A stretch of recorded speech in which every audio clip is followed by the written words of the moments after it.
A Bad Case of Stripes by David Shannon. Camilla Cream loved lima beans, but she never ate them.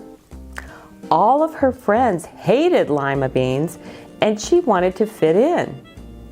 Camilla was always worried about what other people thought of her. Today, she was fretting even more than usual. It was the first day of school, and she couldn't decide what to wear. There were so many people to impress. She tried on 42 outfits, but none seemed quite right.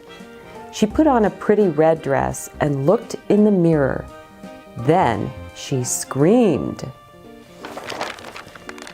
Her mother ran into the room and she screamed too. "Oh my heavens," she cried. "You're completely covered with stripes." This was certainly true. Camilla was striped from head to toe. She looked like a rainbow. Mrs. Cream felt Camilla's forehead. "Do you feel all right?" she asked. "I feel fine," Camilla answered, "but just look at me." "You get back in bed this instant," her mother ordered. "You're not going to school today." Camilla was relieved. She didn't want to miss the first day of school, but she was afraid of what the other kids would say. And she had no idea what to wear with those crazy stripes. That afternoon, Dr. Bumble came to examine Camilla.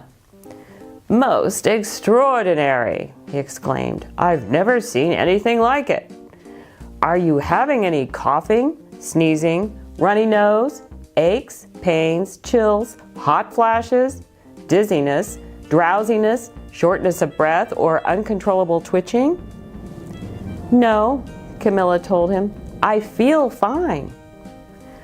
"Well then," Dr. Bumble said, turning to Mrs. Cream, "I don't see any reason why she shouldn't go to school tomorrow. Here's some ointment that should help clear up those stripes in a few days. If it doesn't, you know where to reach me." And off he went. The next day was a disaster. Everyone at school laughed at Camilla. They called her Camilla Crayon and Night of the Living Lollipop. She tried her best to act as if everything were normal, but when the class said the Pledge of Allegiance, her stripes turned red, white, and blue, and she broke out in stars. The other kids thought this was great.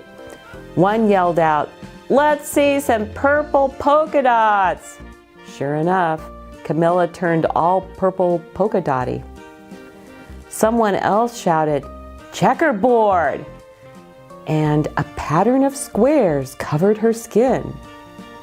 Soon, everyone was calling out different shapes and colors, and poor Camilla was changing faster than you can change channels on a TV. That night, Mr. Harms, the school principal, called. "I'm sorry, Mrs. Cream," he said. "I'm going to have to ask you to keep Camilla home from school. She's just too much of a distraction, and I've been getting calls from the other parents. They're afraid those stripes may be contagious." Camilla was so embarrassed. She couldn't believe that 2 days ago everyone liked her. Now nobody wanted to be in the same room with her. Her father tried to make her feel better. "Is there anything I can get you, sweetheart?" he asked. "No, thank you," sighed Camilla. What she really wanted was a nice plate of lima beans, but she had been laughed at enough for one day.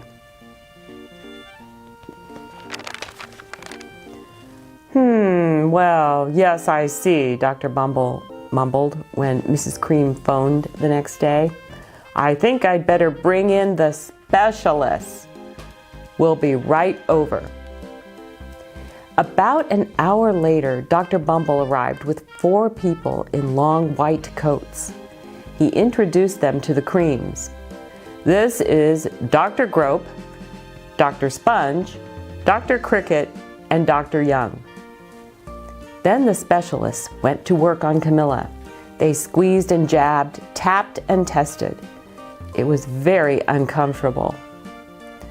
"Well, it's not the mumps," concluded Dr. Grope.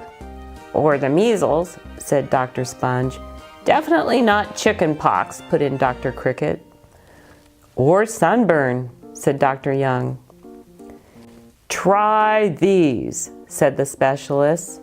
They each handed her a bottle filled with different colored pills. "Take one of each before bed," said Dr. Grope. Then they filed out the front door, followed by Dr. Bumble. That night, Camilla took her medicine. It was awful. When she woke up the next morning, she did feel different, but when she got dressed, her clothes didn't fit right.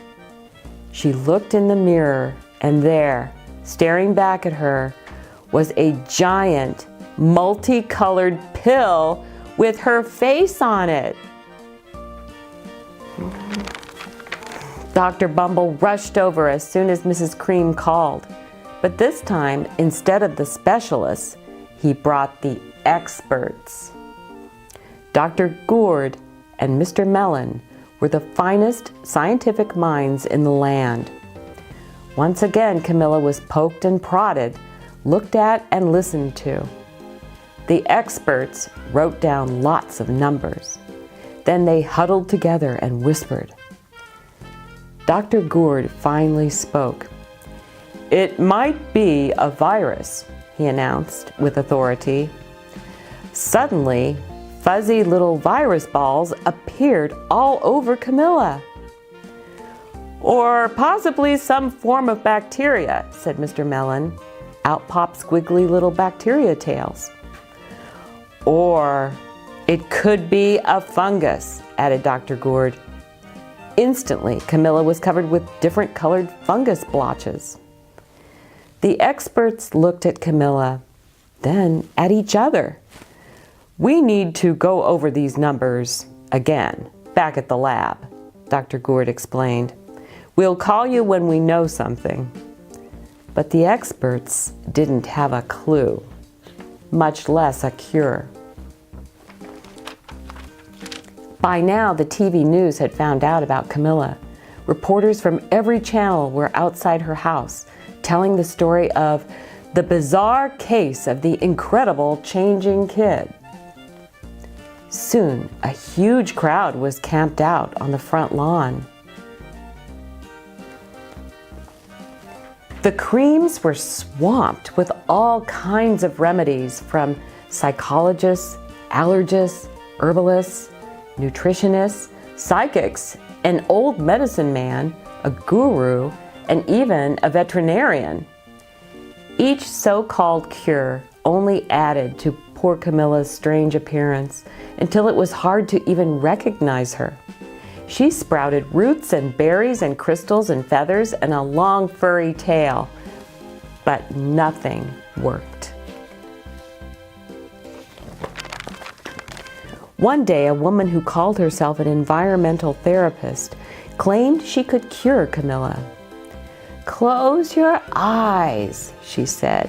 "Breathe deeply and become one with your room." "I wish you hadn't said that," Camilla groaned. Slowly, she started to melt into the walls of her room. Her bed became her mouth. Her nose was a dresser, and 2 paintings were her eyes. The therapist screamed and ran from the house. "What are we going to do?" cried Mrs. Cream. "It just keeps getting worse and worse." She began to sob. At that moment, Mr. Cream heard a quiet little knock at the front door. He opened it, and there stood an old woman who was just as plump and sweet as a strawberry. "Excuse me," she said brightly, "but I think I can help." She went into Camilla's room and looked around. "My goodness," she said with a shake of her head, "what we have here is a bad case of stripes. One of the worst I've ever seen." She pulled a container of small green beans from her bag. "Here," she said, "these might do the trick." "Are those magic beans?" asked Mrs. Cream. "Oh my, no," replied the kind old woman. "There's no such thing. These are just plain old lima beans. I'll bet you'd like some, wouldn't you?" she asked Camilla. Camilla wanted a big heaping plateful of lima beans more than just about anything, but she was still afraid to admit it. "Yuck," she said. "No one likes lima beans, especially me." "Oh dear," the old woman said sadly. "I guess I was wrong about you." She put the beans back in her bag and started toward the door. Camilla watched the old woman walk away. Those beans would taste so good, and being laughed at for eating them was nothing compared to what she'd been going through. She finally couldn't stand it. "Wait," she cried. "The truth is, I really love lima beans." "I thought so," the old woman said with a smile. She took a handful of beans and popped them into Camilla's mouth. "Mmm," said Camilla. Suddenly, the branches, feathers, and squiggly tails began to disappear. Then the whole room swirled around. When it stopped, there stood Camilla, and everything was back to normal. "I'm cured," she shouted. "Yes," said the old woman. "I knew the real you was in there somewhere." She patted Camilla on the head. Then she went outside and vanished into the crowd. Afterward, Camilla wasn't quite the same. Some of the kids at school said she was weird, but she didn't care a bit. She ate all the lima beans she wanted, and she never had even a touch of stripes again.